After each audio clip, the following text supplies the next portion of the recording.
Alright, what's up guys? My name's Logan, aka Cantcopee. I wanted to do a quick video on my initial reaction to my new guitar, the Reverend Baritone, Eastsider to be specific, and I also wanted to go over the specs, and then at the end of the video I'll go set up my recording stuff, and I'll just run through a simple chord or something like that, and then you can kind of hear the sound variations that I can get out of it.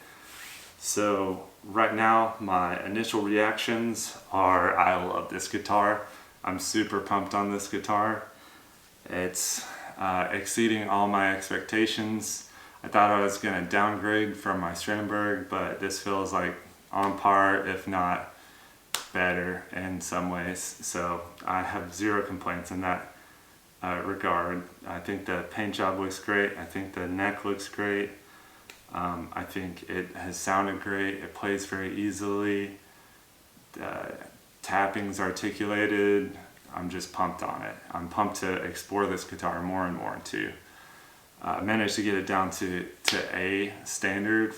They ship it at C standard. I dropped it down to A standard because I play pretty light most of the time, so I haven't had any issues with that. It's staying pretty tight. I think if I upgrade the strings a little bit, I can get it down to A flat, which is what I want, and without making it too hard to fret or anything like that, because I want it to be as easy to fret as possible, obviously.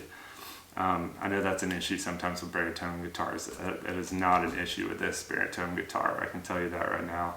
So the specs of this guitar are, we'll start up here at the headstock. The tuners are pin lock tuners.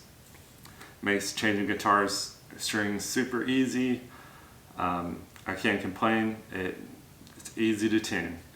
The truss rod here is a single action truss rod. It's open there. I think that's the better way to go all day, because less I gotta take apart if I need to adjust something. The nut is a bonite nut instead of regular bone, which is totally cool with me. Bonite, from what I understand, can be more consistent sound wise, and they can replicate the same thing over and over, but it still has similar qualities to bone. So I'm cool with the compromise all day long. The neck here is a roasted maple neck, and the fretboard is also roasted maple. The neck is a compound radius. I think it goes from 10 to 14 down here. It's like a medium oval or something like that's what it's called. Everything feels super comfortable to play, high end, low end. I'm cool with it all. I'm not a super shreddy guy up here, but I like access to it, and the access is perfect in my opinion. So I'm not going to complain.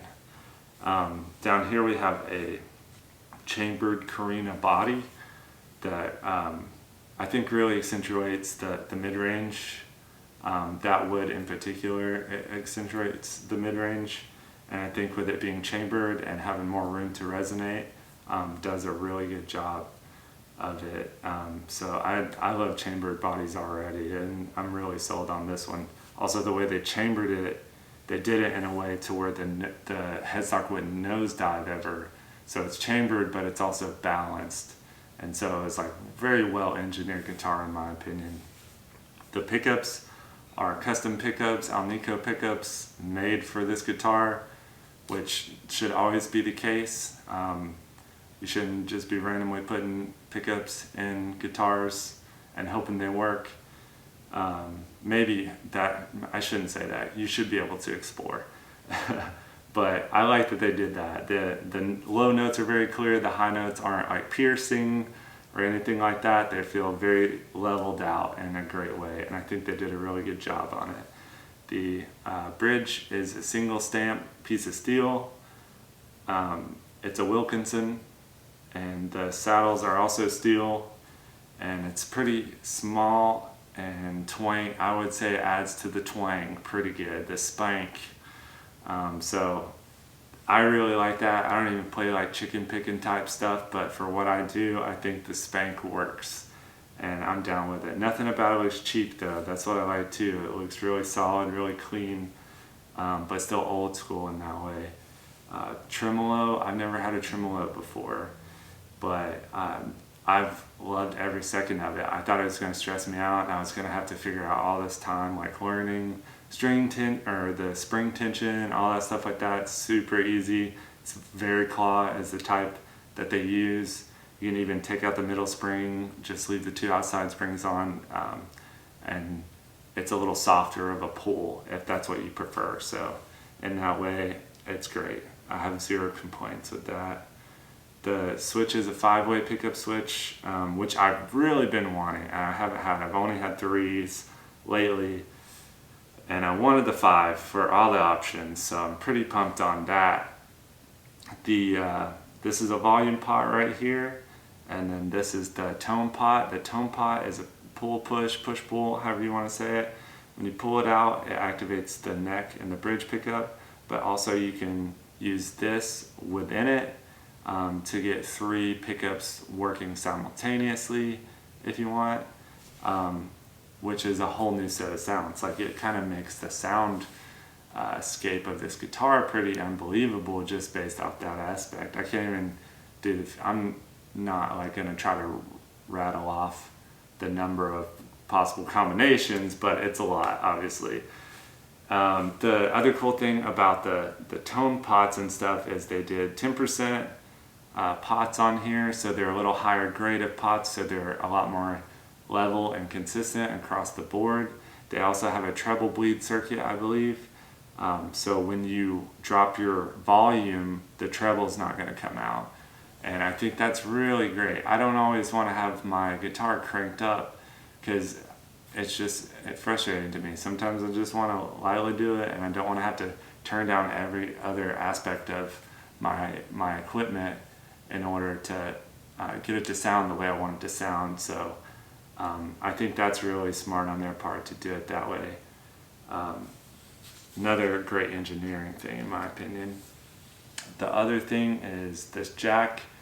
The input jack itself has two connections on when you insert an instrument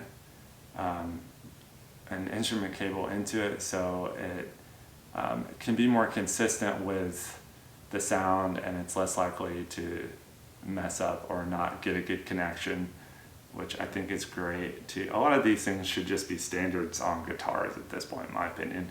They also added a couple screws down here to reinforce it along with a steel plate, and so there's less issues there. Perfect. I'm always happy.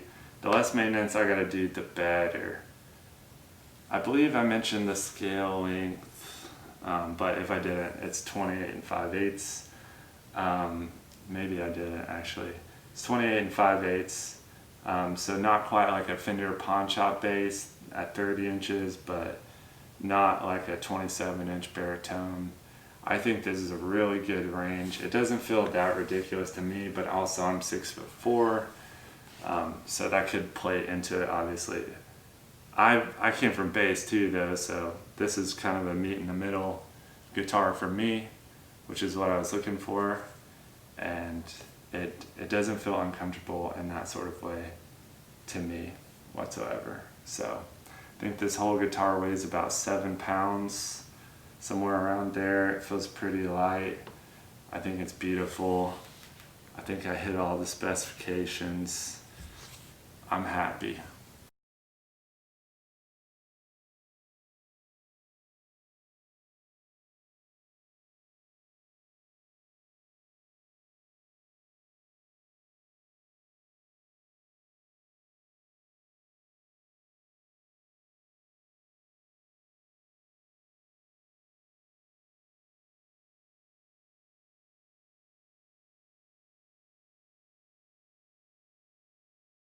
At this part, I'm just going to play the same riffage over and over and just change the pickups and change the tone knob, so you get a good idea. And I'm just going to play it with my fingers because I'm more confident that I can do it consistently with my fingers. So here we go.